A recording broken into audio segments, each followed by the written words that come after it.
WB news ইন্ডিয়ার পক্ষ থেকে আপনাকে স্বাগত জানাই। উত্তর দিনাজপুর জেলার চোপড়া ব্লকের অন্তর্গত দাসপাড়া গ্রাম পঞ্চায়েতের ঠুনটুনিয়া মাদ্রাসা প্রাঙ্গণে মুসলিম পার্সোনাল ল বোর্ডের নির্দেশ অনুসারে আজ রাত 9টা থেকে 9:15 পর্যন্ত অভিনব কায়দায় গোটা গ্রামে-গঞ্জে বিদ্যুৎ অফ করে বাতি নিভিয়ে কেন্দ্রের অসাংবিধানিক ওয়াকফ বিল সংশোধনের বিরুদ্ধে তীব্র প্রতিবাদ জানালেন ঠুনটুনিয়া মাদ্রাসা কমিটির সদস্যরা। এমনকি গোটা ভারতবর্ষব্যাপী এই কর্মসূচি পালিত হতে চলেছে।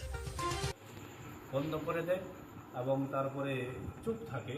আর আলহামদুলিল্লাহ আমাদের যুবক ভাইরা এই গ্রামবাসী অনেকগুলো মাদ্রাসা এসেছিল, এখানেও আমরা সেই প্রতিবাদ করলাম, মানে লাইট বন্ধ করে নীরবতার সাথে, যেন সরকারের কাছে আমাদের এই বার্তা পৌঁছে আমরা সেই বিলকে মানি না, সেই বিল যেন রদ হয়, সেই বিল যেন বাতিল হয়ে যায়। এই উদ্দেশ্য আমরা এখানে আজকে প্রতিবাদের জন্য প্রস্তুত হয়েছি।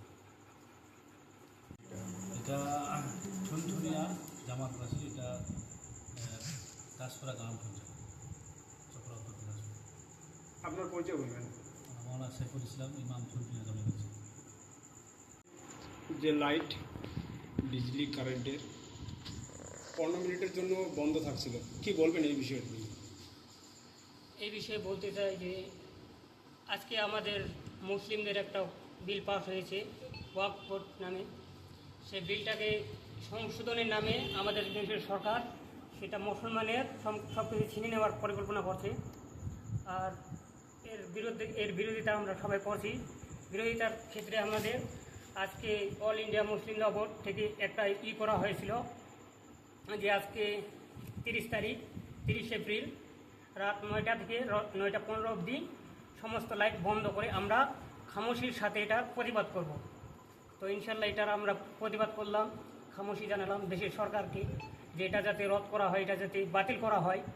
এটা আমাদের সংশোধনের নামে আমাদের সব কিছু ছিনে নেওয়ার পরিকল্পনা করছে আমাদের দেশের সরকার। তো এই বিলটা আমরা মানছি না, এটা একটা কালাকানুন। তার জন্য আজকে প্রতিবাদ করলাম আমরা জামাতবাসী।